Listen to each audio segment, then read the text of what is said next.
Hello मित्रों, सुनाइए कैसे हो आप सभी लोग। उम्मीद है सभी लोग बहुत अच्छे हैं और हमेशा अच्छे रहें। मित्रों, आपने देखा हमने लास्ट वीडियो में डिस्कस किया था फोटो प्रोटेक्शन मैकेनिज्म के बारे में कि किस तरह से अगर लाइट की इंटेंसिटी ज़्यादा हो तो फोटो प्रोटेक्शन किया जाता है। उस मैकेनिज्म के बारे में हमने लास्ट वीडियो में डिस्कस किया था। इस वीडियो में हम डिस्कस करेंगे मित्रों वो मेथड्स जिनसे प्लांट फोटो प्रोटेक्शन करेगा। वो कौन कौन से मेथड्स हैं।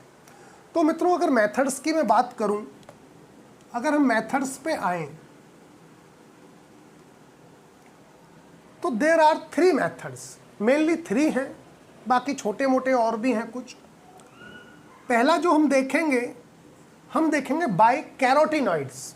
पहला हम बाय कैरोटीनॉइड्स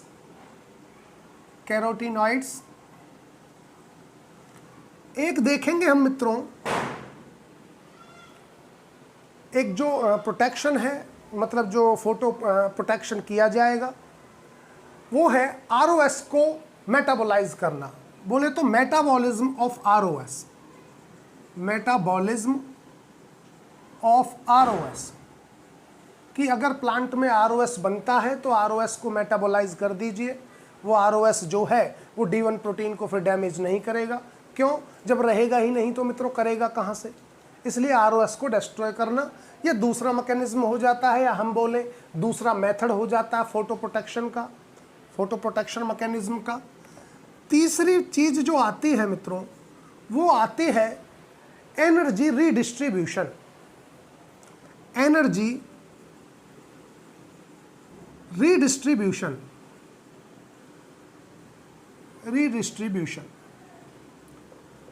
तो मित्रों, जब हमने लास्ट वीडियो में जो फोटो प्रोटेक्शन मैकेनिज्म की बात की थी तो हमने इन दो का तो डिस्कस कर लिया था, कैरोटीनॉइड्स के बारे में और मेटाबॉलिज्म ऑफ आरओएस का।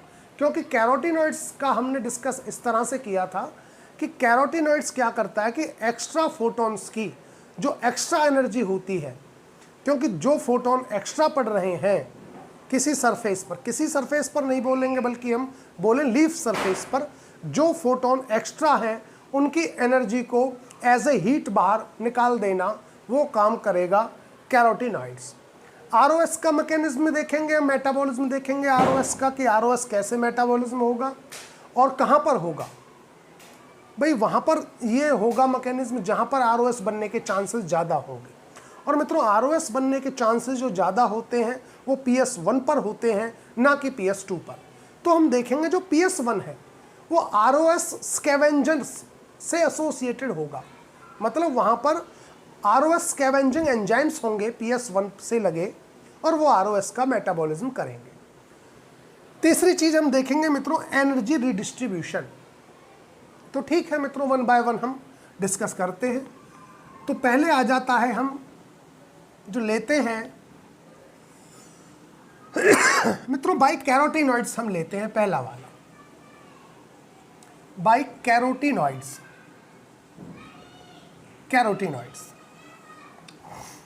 मित्रों कैरोटीनॉइड्स आपको पहले करा दिया गया है, एक लेक्चर में कराया गया था कि कैरोटीनॉइड्स में बताया था कि कैरोटीनॉइड्स एक एंटीना पिगमेंट होता है। इसमें 2 तरह के हैं, कैरोटीन्स हैं, ज़ैंथोफिल्स हैं, आपको याद हो तो। और एंटीना पिगमेंट प्रोटेक्शन का काम करता है, मतलब प्रोटेक्शन का भी करता है, और एंटीना कॉम्प्लेक्स का काम होता है रेडिएशंस को कैप्चर करना और उन रेडिएशंस को लेकर उस लाइट एनर्जी को फिर लॉन्गर वेवलेंथ की करके रिएक्शन सेंटर क्लोरोफिल ए तक पहुंचाना। यह काम था कैरोटीनॉइड्स का।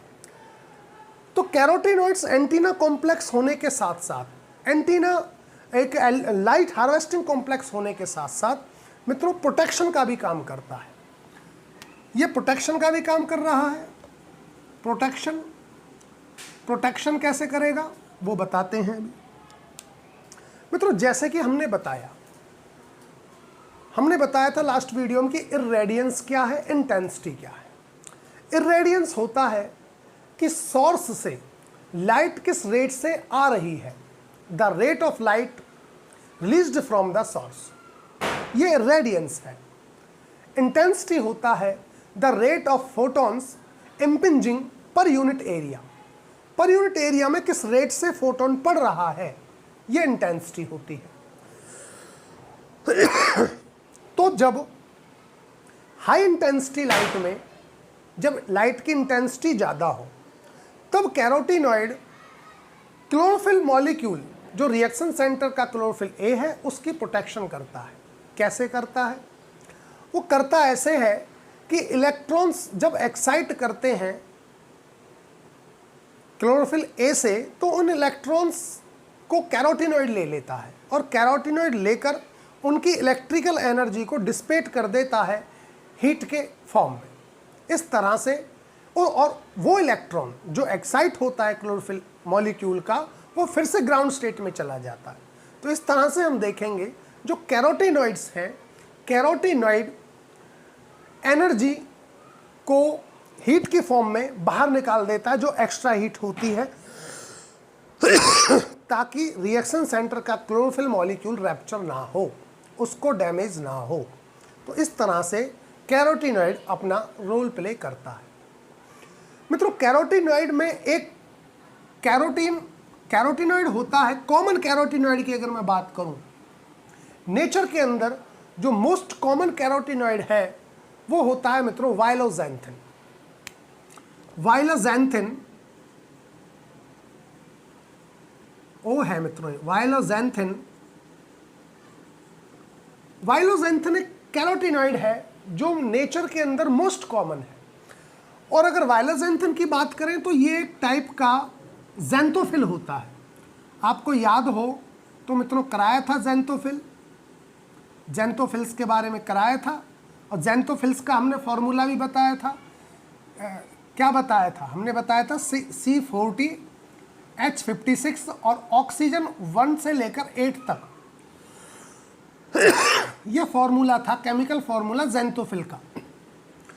तो वाइलोजेंथिन ज़ेंथोफिल की टाइप है, बल्कि हम ये कहेंगे, एरो ऐसे लगाए कि वाइलोजेंथिन ज़ेंथोफिल की टाइप है, और इसका केमिकल फॉर्मूला जो होगा वो मित्रों ये होता है C40 H56 और ऑक्सीजन 2। ये फॉर्मूला है वाइलोजेंथिन का, which is a most common carotenoid in nature and it is a type of xanthophyll. अगर हम स्पेशल केस में बोले, कैरोटीनॉइड में भी ज़ेंथोफिल है ये एक तरह की, जिसका केमिकल फॉर्मूला ये है। तो अब ये ज़ेंथोफिल, और स्पेशली मैं बात करूं वाइलोजेंथिन, तो वाइलोजेंथिन कैसे प्रोटेक्ट करता है रिएक्शन सेंटर क्लोरोफिल ए को, वो आप देखेंगे। मित्रों, होता ये है कि वाइलोजेंथिन कुछ ऐसा करता है, दो फॉर्म मिलेंगी आपको। जो वाइलोजेंथिन है इसमें आपको ज़ेंथोफिल में जो वाइलोजेंथिन है इसमें दो कन्वर्टेबल फॉर्म मिलेंगी। एक फॉर्म कहलाएगी वाइलोजेंथिन, जो आपको देखने को मिलेगी जब लाइट इंटेंसिटी लो है। अगर लाइट इंटेंसिटी हाई हो जाए तब वाइलोजेंथिन कन्वर्ट हो जाता है ज़ियाज़ेंथिन में। और ज़ियाज़ेंथिन क्या करता है? ज़ियाज़ेंथिन करता ये है कि जो क्लोरोफिल मॉलिक्यूल होता है उसमें कुछ ऐसा कन्फर्मेशनल चेंज करता है कि जब क्लोरोफिल मॉलिक्यूल का इलेक्ट्रॉन एक्साइट होता है तो वो सीधे सीधे फोटोकेमिकल रिएक्शन में ना जाकर नॉन फोटोकेमिकल रिएक्शन में चला जाता है, बल्कि हम ये कहें उस इलेक्ट्रॉन का या उस क्लोरोफिल मॉलिक्यूल का हो जाता है नॉन फोटोकेमिकल क्वेंचिंग। मैंने बोला ज़ियाज़ेंथिन क्लोरोफिल मॉलिक्यूल में कुछ इस तरह का कन्फर्मेशनल चेंज लाएगा कि जो उससे एक्साइट होकर इलेक्ट्रॉन निकलेगा वो नॉन फोटोकेमिकल क्वेंचिंग में चला जाता है। अब सवाल ये आया कि जी ये क्वेंचिंग क्या है? तो मित्रों, हम किसी भी क्लोरोफिल मॉलिक्यूल को जब एक्साइटेड स्टेट में हो, मतलब किसी भी एक्साइटेड क्लोरोफिल मॉलिक्यूल को हम क्वेंच्ड तब बोल सकते हैं जब उसकी एक्साइटेशन एनर्जी या तो फोटोकेमिकल रिएक्शन में चली जाए या नॉन फोटोकेमिकल रिएक्शन में चली जाए, तब हम बोलेंगे उस एक्साइटेड क्लोरोफिल को कि वो क्वेंच्ड हो गया, वो क्वेंच्ड है। ठीक है, ये है क्वेंचिंग। तो सीधी सी बात है। अब करता कैसे है वो देखिए आप। तो मित्रों होता ये है सिंपली, इसमें ये बात तो इंफॉर्मेटिव थी कि वाइलोजेंथिन एक मोस्ट कॉमन कैरोटीनॉइड है, और मोस्ट कॉमन कैरोटीनॉइड में भी किसकी टाइप का है, ज़ैंथोफिल है, जिसका केमिकल फॉर्मूला मैंने बता दिया। ये तो था एक इंफॉर्मेटिव बात। अब मेन बात पर आते हैं। मेन बात क्या है कि कैरोटीनॉइड्स कैसे प्रोटेक्ट करते हैं क्लोरोफिल मॉलिक्यूल को। तो मित्रों हम देखेंगे, अगर इंटेंसिटी लो है लाइट की, मैं यहां पर एक आपको ये शो कर देता हूं, यहां पर लो इंटेंसिटी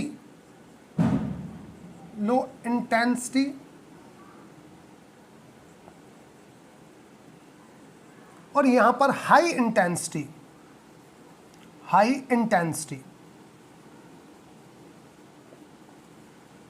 जब लाइट लो इंटेंसिटी की हो, इसका मतलब क्या, इसका मतलब यह है कि पर यूनिट एरिया पर जो फोटोन पड़ रहे हैं, पर यूनिट एरिया पर जो फोटोन पड़ रहे हैं वो बहुत कम रेट से पड़ रहे हैं, बहुत स्लो रेट से पड़ रहे हैं।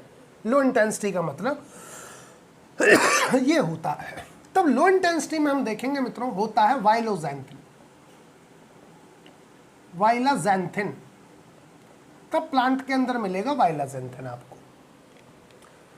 अब जैसे जैसे हाई इंटेंसिटी की तरफ लाइट जाती है तो हम देखेंगे ये कन्वर्ट हो जाएगा एंथेरोज़ैंथिन के अंदर। एंथेरोज़ैंथिन और एंथेरोज़ैंथिन कन्वर्ट होता है मित्रों ज़ियाज़ैंथिन के अंदर। ज़ियाज़ैंथिन ड्यूरिंग कन्वर्जन प्रोटॉन जो है उनसे बनेगा मित्रों वाटर। 2 प्रोटॉन यूज होंगे, वाटर बन जाता है। यहां पर भी 2 प्रोटॉन यूज होंगे, यहां पर भी वाटर बनेगा।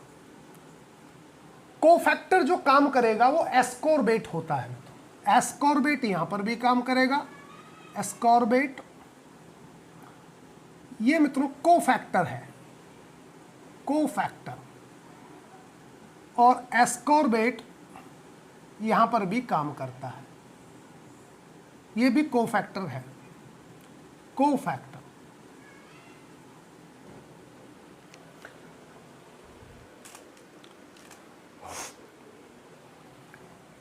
तो ये तो कोफैक्टर है। अगर मित्रों कोफैक्टर नहीं है तब जो एंजाइम है जो काम कर रहा है वाइलोज़ैंथिन को एंथेरोज़ैंथिन में कन्वर्ट करना और एंथेरोज़ैंथिन को ज़ियाज़ैंथिन में कन्वर्ट करना, ये रिएक्शन एक एंजाइम के द्वारा की जाती है जिसका नाम है वाइलोज़ैंथिन डीऑक्सीडेज।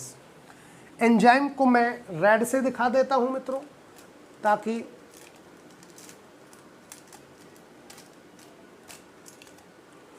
फीलिंग आपको थोड़ा अच्छी आए।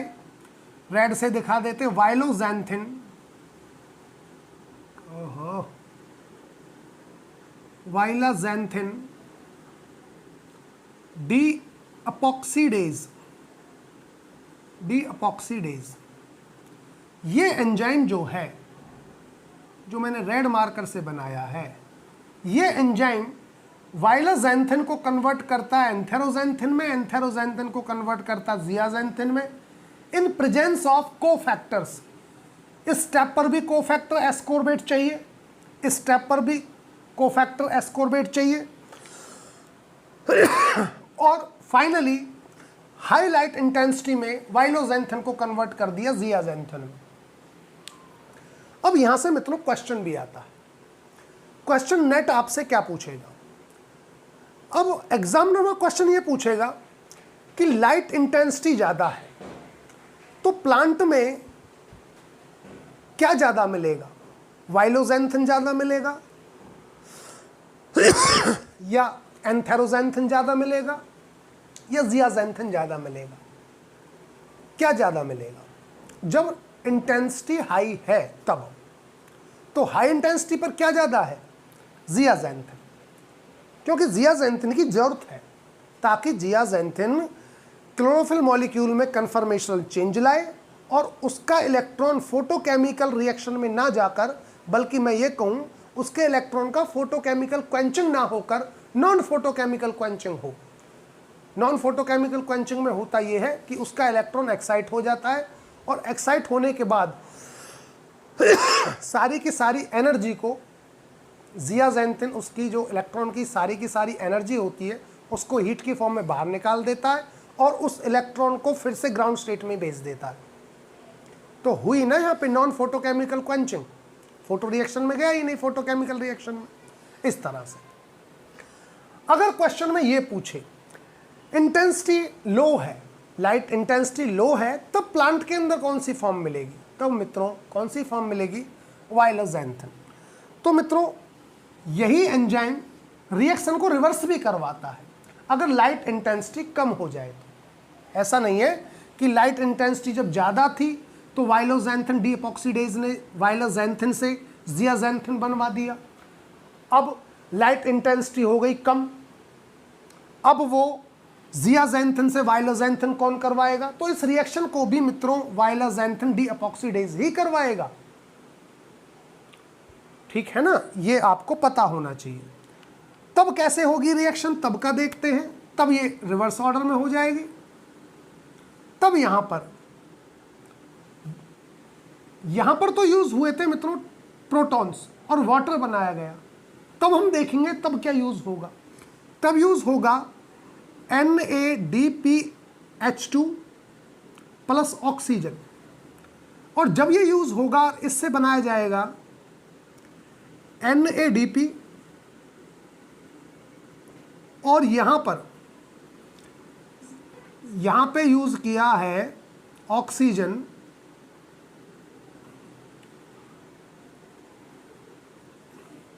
और यहां पे बन जाएगा H2O।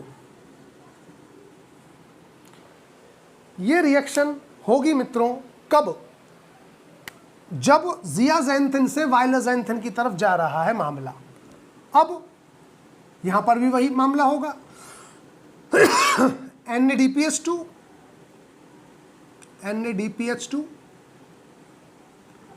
ऑक्सीजन, और यहां पर बन जाएगा NADP, क्योंकि जो H2 था वो तो ऑक्सीजन के साथ चला गया ना, और यहां पे बन जाएगा H2O। ये रिएक्शन इस तरह से मित्रों फिर कंप्लीट हो जाती है। कब? जब लो इंटेंसिटी है लाइट की, हाई से लो हो गई, तब यही एंजाइम रिवर्स ऑर्डर में कर देता है। तो ये था वायलोजेंथिन के बारे में कि वायलोजेंथिन अपना काम कैसे करता है, मतलब अपनी फॉर्म को एक फॉर्म से दूसरी फॉर्म में बदलता रहता है। जैसे जैसे लाइट की इंटेंसिटी लो से हाई हो जाती है और हाई से लो हो जाती है, ऐसा होने पर वायलोजेंथिन डीएपॉक्सीडेज एंजाइम है, ये वायलोजेंथिन की फॉर्म्स को कन्वर्ट करता रहता है। तो मित्रों करता क्या है जियाजेंथिन? जियाजेंथिन करता ये है, जो PS2 का इलेक्ट्रॉन एक्साइट होता है, ये तो आपको पता है, और इस इलेक्ट्रॉन को जाना कहाँ है? जाना है इसको फोटोकेमिकल रिएक्शन में। अगर ये फोटोकेमिकल रिएक्शन में चला जाता है इलेक्ट्रॉन ट्रांसपोर्ट चेन के अंदर चला जाता है, तब तो कहेंगे हम कि इलेक्ट्रॉन का हुआ फोटोकेमिकल क्वेंचिंग। तब हम कहेंगे photochemical quenching, photochemical quenching, QUENCHING, quenching, कि इलेक्ट्रॉन की फोटोकेमिकल क्वेंचिंग हुई। अब मान लीजिए अगर ये इलेक्ट्रॉन ट्रांसपोर्ट चेन में ना जाकर ये सारी की सारी एनर्जी को हीट की फॉर्म में निकाल के यहाँ पे आ जाए, और एनर्जी को निकाल दी हीट की फॉर्म में बाहर, तब क्या हुआ? तब हुआ नॉन फोटोकेमिकल क्वेंचिंग। तो ये कहलाएगा नॉन फोटोकेमिकल क्वेंचिंग।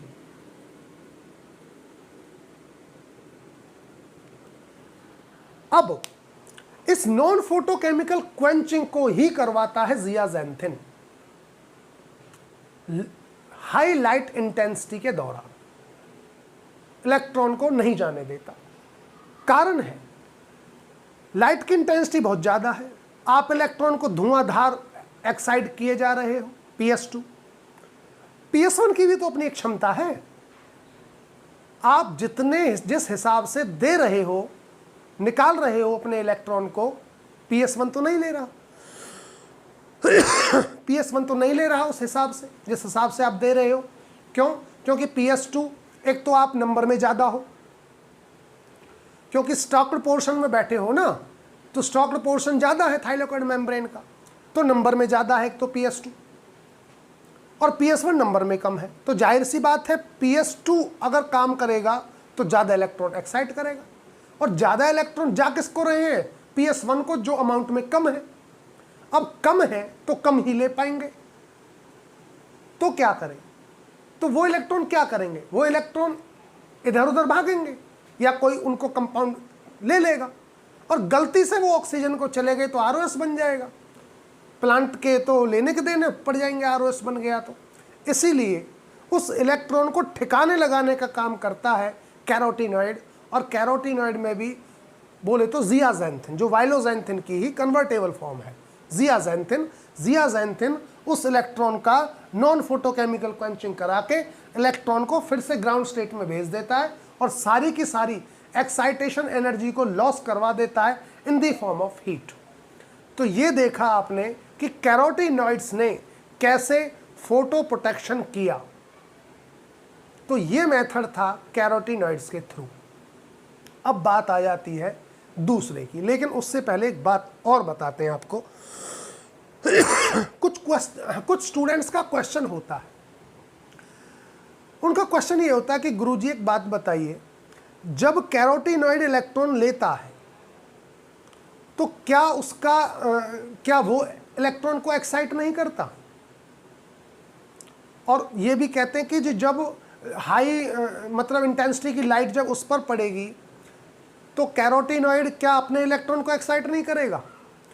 तो मित्रों, हम इस बात को तो पहले भी कर चुके हैं। हमने स्टार्टिंग में ये कहा था, जब लो वेवलेंथ की लाइट जो सन से निकल रही है वो पड़ रही है एंटीना कॉम्प्लेक्स पर, और एंटीना कॉम्प्लेक्स में बैठा है कैरोटीनॉइड। कैरोटीनॉइड ने लो वेवलेंथ की लाइट, और लो वेवलेंथ की है तो एनर्जी ज़्यादा है, कैरोटीनॉइड ने जब लो वेवलेंथ की लाइट लेकर भी अपना इलेक्ट्रॉन एक्साइट नहीं किया, तो आप खुद ही सोचिए,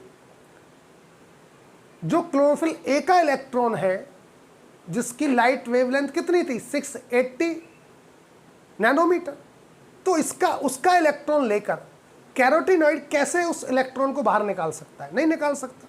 उस इलेक्ट्रॉन के पास उतनी एनर्जी होगी ही नहीं कि वो कैरोटीनॉइड से बाहर निकल जाए, कैरोटीनॉइड उसको बाहर जाने दे, ऐसा नहीं हो सकता। जब कैरोटीनॉइड हाई एनर्जी की लाइट से भी उसका इलेक्ट्रॉन कैरोटीनॉइड का एक्साइट नहीं हो रहा, तो उस इलेक्ट्रॉन को लेकर तो बिल्कुल नहीं होगा। हाँ, एक चीज़ जरूर होती है, कुछ कैरोटीनॉइड्स के डबल बॉन्ड टूटकर सिंगल जरूर हो जाते हैं, ये जरूर होता है।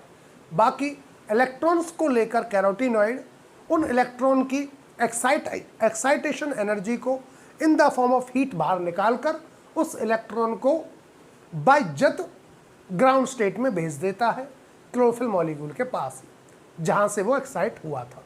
बात क्लियर है? चलिए मित्रों, अब बात आ जाती है ROS वाले मामले की। तो मित्रों, ROS वाला मामला ऐसा है, आपको याद हो तो हमने एक चीज और बताई थी एक लेक्चर में, जब जेड स्कीम आपको पढ़ा रहे थे। तो जेड स्कीम में मैंने बताया था PS2 होता है, इलेक्ट्रॉन एक्साइट किया, जबकि यहाँ इलेक्ट्रॉन एक्साइट किया, चलो जो किया, यहाँ PS1, आपको याद हो PS1 और PS2 दोनों एक दूसरे से कनेक्ट रहते हैं इलेक्ट्रॉन ट्रांसपोर्ट चेन से, आपको ये बताया था। ETC। PS2 ये स्ट्रॉन्ग ऑक्सीडेंट होता है, अगर याद हो आपको, स्ट्रॉन्ग ऑक्सीडेंट और ये प्रोड्यूस करता है PS2 वीक रिडक्टेंट। बात को समझना, वीक रिडक्टेंट ये प्रोड्यूस करता है, रिडक्टेंट। PS1 होता है वीक ऑक्सीडेंट और प्रोड्यूस करता है स्ट्रॉन्ग रिडक्टेंट। वीक ऑक्सीडेंट और प्रोड्यूस करेगा क्या, स्ट्रॉन्ग ऑक्सीडेंट, वो strong reductant, sorry strong reductant. अब दिक्कत कहां आती है, देखिए जी, जो PS1 है वो प्रोड्यूस कर रहा है स्ट्रॉन्ग रिडक्टेंट, मतलब ये रिडक्टेंट ऐसा होगा जो ऑक्सीजन को भी रिड्यूस कर सकता है। स्ट्रॉन्ग है भाई, स्ट्रॉन्ग रिडक्टेंट है, ऑक्सीजन को भी रिड्यूस कर देगा। जबकि PS2 प्रोड्यूस कर रहा है वीक रिडक्टेंट, मतलब ये चाह कर भी ऑक्सीजन को रिड्यूस नहीं कर सकता जिससे कि ROS बन सके। इलेक्ट्रॉन ऑक्सीजन को मिलेगा ही नहीं तो ROS बनेगा ही नहीं, तो ये तो नहीं कर सकता। कर कौन सकता है, जो PS1 प्रोड्यूस कर रहा है ना स्ट्रॉन्ग रिडक्टेंट को, ये कर सकता है कि ये ऑक्सीजन को इलेक्ट्रॉन दे सकता है और जिससे कि ROS बन जाए। अब आप ही बताइए कि ROS स्कैवेंजिंग मैकेनिज्म PS2 के साथ एसोसिएटेड होना चाहिए या PS1 के साथ, तो जाहिर सी बात है PS1 के साथ एसोसिएटेड होना चाहिए और होता भी है। इसलिए PS1 के साथ हमेशा ROS स्कैवेंजिंग एंजाइम्स एसोसिएटेड होते हैं, जैसे सुपर ऑक्साइड डिस्म्यूटेज और एक होता है एस्कॉर्बिटेज परऑक्सीडेज। ये दो एंजाइम्स ऐसे हैं जो ROS का मेटाबॉलिज्म करते हैं, जो PS1 से एसोसिएटेड होते हैं, क्योंकि PS1 ही प्रोड्यूस करता है strong reductant which can reduce the oxygen molecule. यहां तक तो मामला मित्रों क्लियर है मेरे हिसाब से। अब तीसरी चीज देखिए क्या है। तीसरी चीज जो थी हमने बताया था एनर्जी रीडिस्ट्रीब्यूशन। अच्छा, एक बात और याद रखना, क्वेश्चन जब भी आपसे एग्जामिनर पूछेगा वो इरेडियंस को लेकर क्वेश्चन नहीं पूछेगा कि एट हाई इरेडियंस कंडीशन ये है ना, वो आपसे ये कभी नहीं पूछेगा। आपसे वो जब भी बात करेगा इंटेंसिटी में बात करेगा कि कंडीशन है हाई इंटेंसिटी की, क्योंकि रेडियंस से तो पूछने कोई मतलब ही नहीं है ना। अब मित्रों सोर्स किस एनर्जी से रिलीज कर रहा है लाइट को, इट डजंट मैटर। मैटर तो ये करता है ना कि फोटोन किस रेट से किसी सरफेस पर पड़ रहे हैं। बोले तो मैटर करता है इंटेंसिटी, ना कि इरेडियंस। इसलिए जितने भी क्वेश्चन पूछे जाएंगे नेट के एग्जाम में वो इरेडियंस को लेकर नहीं पूछे जाएंगे, वो पूछे जाएंगे इंटेंसिटी को लेकर। ये बात अपने दिमाग में जरूर क्लियर करना। मित्रों, तीसरा जो मेथड है, तीसरा मेथड की हमने बात की थी, जो बताया था वो था एनर्जी रीडिस्ट्रीब्यूशन। Energy redistribution. अब देखिए ये क्या है। मित्रों, एक चीज तो आप जानते हो, जो थाइलेकॉइड मेम्ब्रेन थी, थाइलेकॉइड मेम्ब्रेन मैं एक बार दोबारा से बना देता हूं ताकि आपको थोड़ा सा फीलिंग आए। ये मैंने थाइलेकॉइड मेम्ब्रेन बना दी मित्रों। इस थाइलेकॉइड मेम्ब्रेन पर आपने देखा था कि जो अनस्टॉक्ड पोर्शन था, अनस्टॉक्ड पोर्शन ये है, स्टॉक्ड पोर्शन ये वाला है, ठीक है ना। इस पर होता था PS1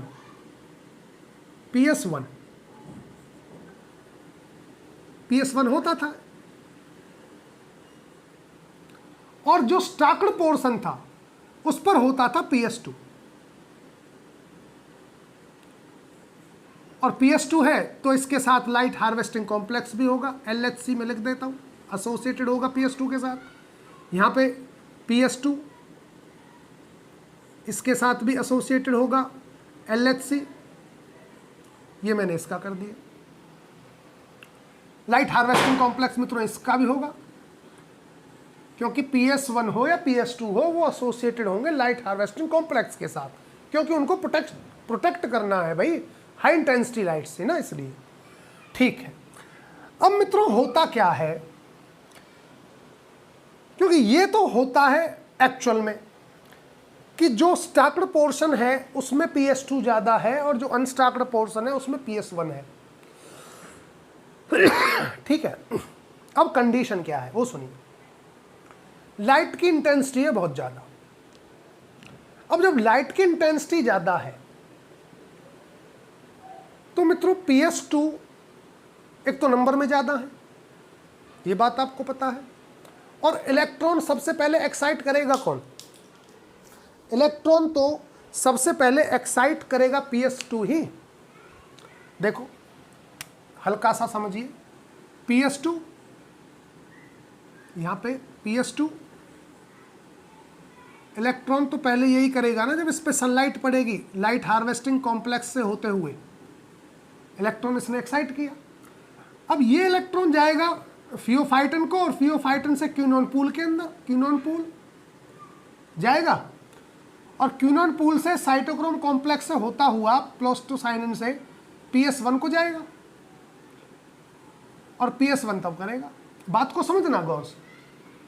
मामला ये था, लाइट हार्वेस्टिंग कॉम्प्लेक्स पर पड़ेगी, लाइट हार्वेस्टिंग कॉम्प्लेक्स से PS2 को जाएगा, PS2 से इलेक्ट्रॉन एक्साइट होगा फियोफाइटन को, फियोफाइटन से क्यूनॉन पूल में, और क्यूनॉन पूल से आगे PS1 को, और PS1 से आगे NADP को फाइनली चला जाता है।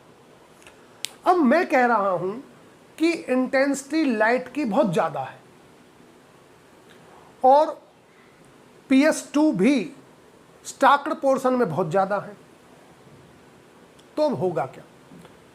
सारे PS2 अपने क्लोरोफिल जो मॉलिक्यूल है A, उसके इलेक्ट्रॉन को एक्साइट करेंगे, करेंगे कि नहीं करेंगे? करेंगे। सबने किया। PS1 तो थोड़े से हैं, PS2 ज़्यादा है। रेशो भी बताया था मैंने, 3:2 का था, तो भी ज़्यादा था। ठीक है ना, 1.5 गुना है ज़्यादा। PS2 अपने इलेक्ट्रॉन को एक्साइट करेंगे, इलेक्ट्रॉन जाएंगे, लेकिन PS1 ले रहा है कम, क्योंकि वो अमाउंट में ही कम है, तो जितने हैं उतने ही ले पाएगा। देने वाले ज़्यादा हैं, लेने वाले कम हैं, तो बाकी इलेक्ट्रॉन को लेगा कौन? जो PS2 निकाल रहा है। तो बाकी इलेक्ट्रॉन को जो लेता है वो लेता है क्यूनॉन। क्यूनॉन बाकी इलेक्ट्रॉन को ले लेता है और इकट्ठे हो जाते हैं QH2। QH2 अक्यूमुलेट हो जाएंगे प्लांट के अंदर। बात को समझिए, मैंने बोला लाइट इंटेंसिटी ज़्यादा है, और ये आपको पता है PS2 प्रेजेंट है स्टॉक्ड रीजन में और PS1 है अनस्टॉक्ड रीजन में। स्टॉक्ड रीजन ज़्यादा है तो PS2 ज़्यादा है नंबर में, PS1 नंबर में कम है। लाइट इंटेंसिटी ज़्यादा है, PS2 अपने इलेक्ट्रॉन निकालेगा, सारे PS2 ने अपने इलेक्ट्रॉन एक्साइट किए, किसके लिए? ताकि वो PS1 को जाए। जितने PS1 थे उतने तो PS1 ले लेगा। अब इलेक्ट्रॉन्स तो बहुत ज़्यादा एक्साइट हुए हैं ना, और उतने नहीं है PS1, तो वो इलेक्ट्रॉन कहाँ जाएंगे जो एक्स्ट्रा के हैं? वो इलेक्ट्रॉन को लेता है क्यूनॉन, और क्यूनॉन लेकर अक्यूमुलेट हो जाता है प्लांट के अंदर क्विनॉल, क्योंकि सारे क्विनॉल PS1 के लिए इलेक्ट्रॉन नहीं दे पाते। इस वजह से हाई लाइट इंटेंसिटी में क्विनॉल प्लांट के अंदर अक्यूमुलेट होता रहता है, और जैसे क्विनॉल अक्यूमुलेट होगा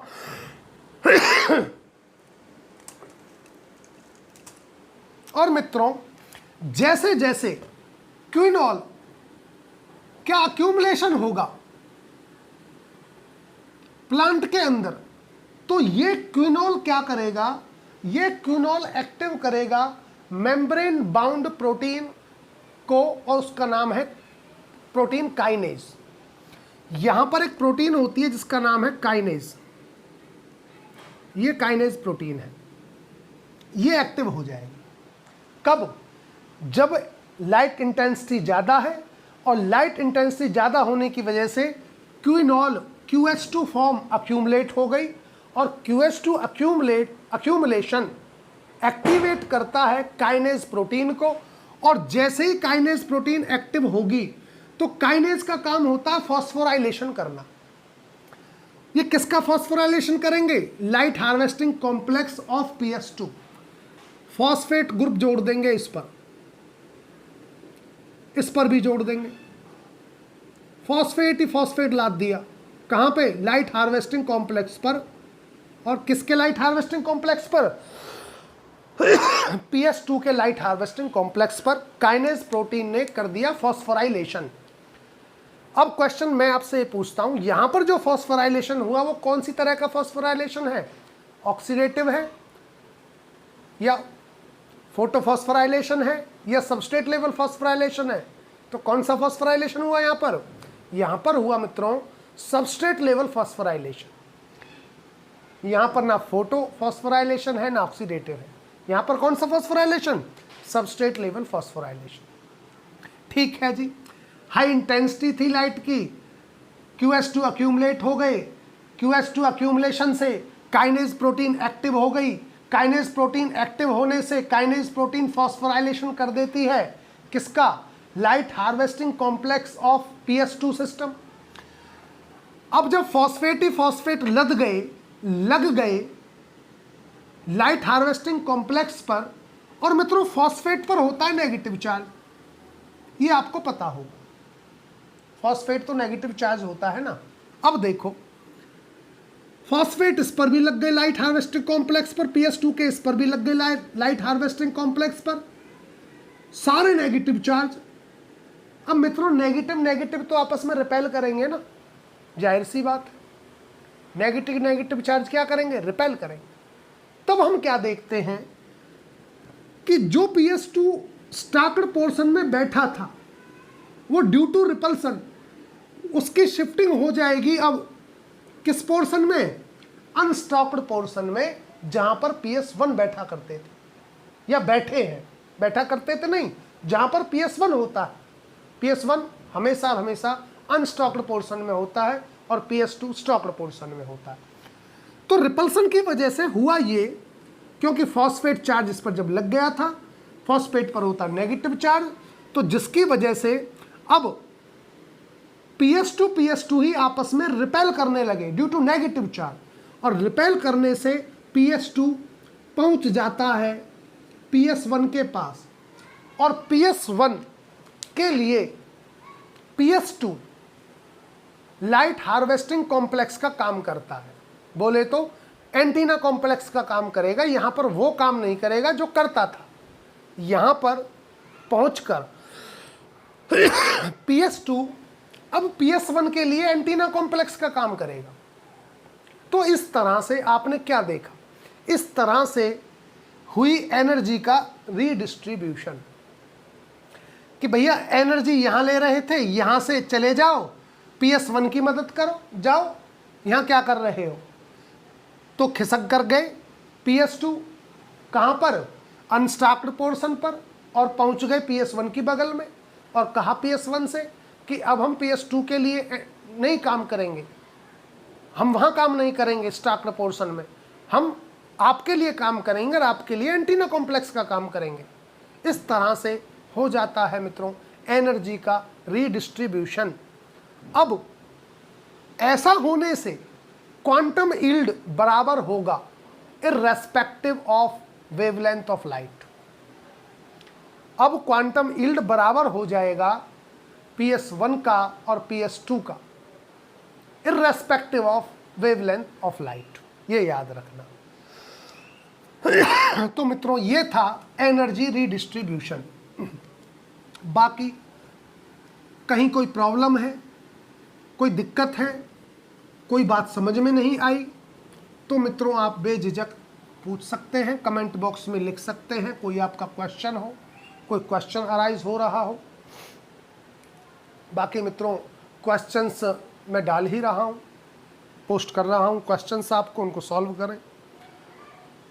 तो मुझे लगता है कोई प्रॉब्लम तो थी नहीं, और होगी तो मित्रों आप ज़रूर पूछना मेरे से कमेंट बॉक्स में क्वेश्चन को टाइप करके।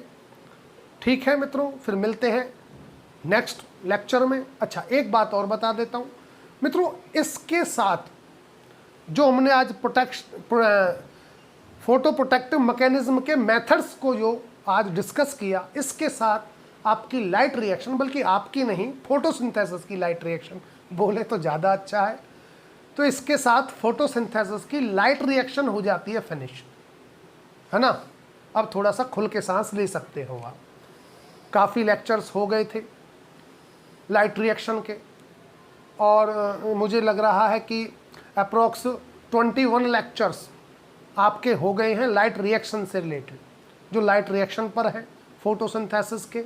अब जो नेक्स्ट लेक्चर हम स्टार्ट करेंगे फोटोसिंथेसिस का, नेक्स्ट वीडियो में वो स्टार्ट करेंगे डार्क रिएक्शन को लेकर। यहाँ तक लाइट रिएक्शन है और यहाँ से आउट आपका कोई क्वेश्चन नहीं आना मित्रों। आई एम 100% कॉन्फिडेंट कि कोई क्वेश्चन अब ऐसा नहीं होगा जिसको आप सॉल्व ना कर सकें।